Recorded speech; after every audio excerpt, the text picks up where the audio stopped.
2025ನೇ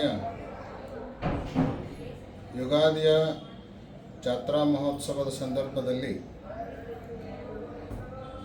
ಶ್ರೀಶೈಲ ಕ್ಷೇತ್ರಕ್ಕೆ ಆಗಮಿಸಿರುವಂತಹ ಮತ್ತು ಆಗಮಿಸುತ್ತಿರುವ ಎಲ್ಲ ಭಕ್ತರಿಗೆ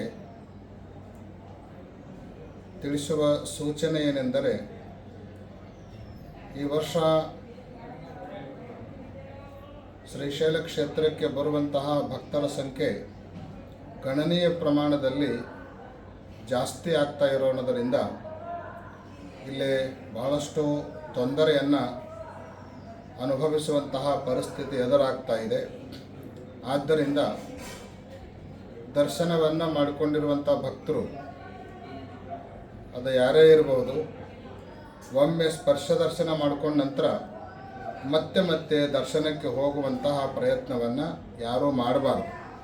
ಬೇರೆಯವರಿಗೂ ಕೂಡ ದರ್ಶನಕ್ಕೆ ಅವಕಾಶ ಕೊಡುವಂತಹ ಔದಾರ್ಯವನ್ನು ಮನಸ್ಸಿನೊಳಗಿಟ್ಕೊಂಡು ಒಮ್ಮೆ ದರ್ಶನವನ್ನು ಮಾಡಿಕೊಂಡು ನಂತರ ತಮ್ಮ ಕಂಬಿ ತಮ್ಮ ದಾಸೋಹ ತಾವು ಉಳಿದುಕೊಂಡು ಜಾಗದೊಳಗೆ ಇಳ್ಕೊಂಡು ಜಾತ್ರೆಯನ್ನು ಮಾಡಬೇಕು.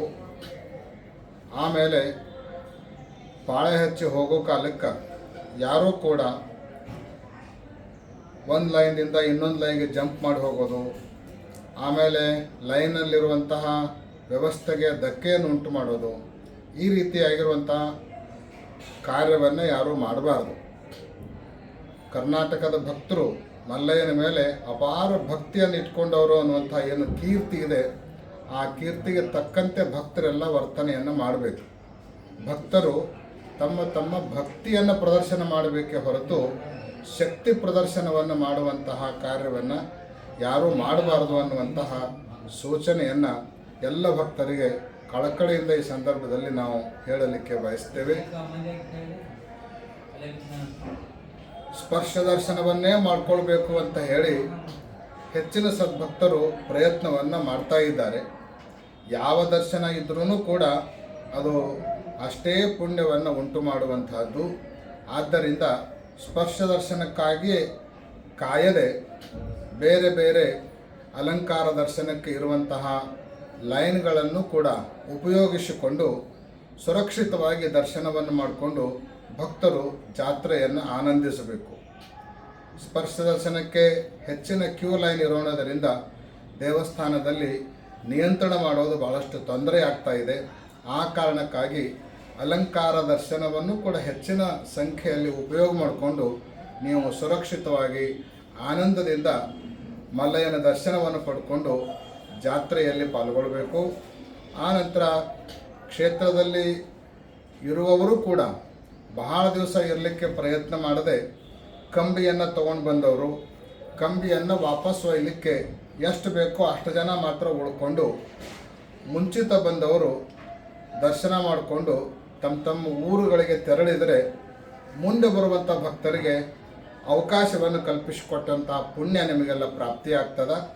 ಅದಕ್ಕೆ ದರ್ಶನವನ್ನು ಮಾಡಿಕೊಂಡವರೆಲ್ಲರೂ ಕೂಡ ತಮ್ಮ ಗ್ರಾಮಗಳಿಗೆ ಮತ್ತು ಮರಳಬೇಕು ಅನ್ನುವಂಥ ಸೂಚನೆಯನ್ನು ಕೂಡ ಈ ಸಂದರ್ಭದಲ್ಲಿ ನಾವು ಕೊಡಲಿಕ್ಕೆ ಬಯಸ್ತೇವೆ. ಇದನ್ನು ಯಾರೂ ಅನ್ಯಥಾ ಭಾವಿಸಲಾರ್ದೇ ಸುರಕ್ಷಿತವಾಗಿ ಪದ್ಧತಿಗೆ ಅನುಗುಣವಾಗಿ ಯಾವುದೇ ತೊಂದರೆ ಇಲ್ಲದೆ ಎಲ್ಲರಿಗೂ ಜಾತ್ರೆಯನ್ನು ಮಾಡಲಿಕ್ಕೆ, ಮಲ್ಲಯ್ಯನ ದರ್ಶನವನ್ನು ಮಾಡಲಿಕ್ಕೆ ಅವಕಾಶವನ್ನು ಕಲ್ಪಿಸಿಕೊಡುವ ನಿಟ್ಟಿನಲ್ಲಿ ಈ ಸೂಚನೆಯನ್ನು ಹೇಳಿದ್ದೇವೆ ಹೊರತು ಕ್ಷೇತ್ರದಿಂದ ನಿಮ್ಮನ್ನೆಲ್ಲ ಹೊರಗೆ ಕಳಿಸ್ಬೇಕನ್ನುವಂಥ ಭಾವನೆಯಿಂದ ಅಲ್ಲ ಅನ್ನುವಂಥದ್ದನ್ನು ಪ್ರತಿಯೊಬ್ಬರು ಅರ್ಥೈಸಿಕೊಂಡು ಬೇರೆಯವರಿಗೆ ಮಲ್ಲಯ್ಯನ ದರ್ಶನಕ್ಕೆ ಅವಕಾಶ ಕೊಡೋದಕ್ಕಾಗಿ ಒಮ್ಮೆ ದರ್ಶನವನ್ನು ಮಾಡ್ಕೊಂಡು ನೀವು ಹೊರಗೆ ಬರಬೇಕು. ಆಮೇಲೆ ದರ್ಶನ ಮಾಡಿಕೊಂಡವರು ಪ್ರಸಾದವನ್ನು ಸ್ವೀಕರಿಸಿ ತಮ್ಮ ಗ್ರಾಮಗಳಿಗೆ ತೆರಳಿದರೆ ಬಂದವರಿಗೆ ಇಲ್ಲಿ ಉಳಿದುಕೊಳ್ಳಿಕ್ಕೆ ಮತ್ತು ಅವಕಾಶವನ್ನು ಕಲ್ಪಿಸಿಕೊಟ್ಟಿರುವಂತಹ ಒಂದು ಔದಾರ್ಯತೆ ಅದು ನಿಮ್ಮದಾಗತ್ತೆ ಅನ್ನುವಂಥದ್ದನ್ನು ಮತ್ತೊಮ್ಮೆ ತಮಗೆಲ್ಲ ತಿಳಿಯಪಡಿಸಿ ಈ ಸೂಚನೆಯನ್ನು ಕಟ್ಟುನಿಟ್ಟಾಗಿ 2025ನೇ ವರ್ಷದ ಈ ಜಾತ್ರೆಯಲ್ಲಿ ತಾವೆಲ್ಲ ಪಾಲಿಸಬೇಕು ಅಂತ ಹೇಳಿ ತಮ್ಮೆಲ್ಲರಿಗೂ ಕೂಡ ಸೂಚನೆಯನ್ನು ಕೊಡ್ತಾ ಇದ್ದೇವೆ. ಓಂ ನಮಃ ಶಿವಾಯ.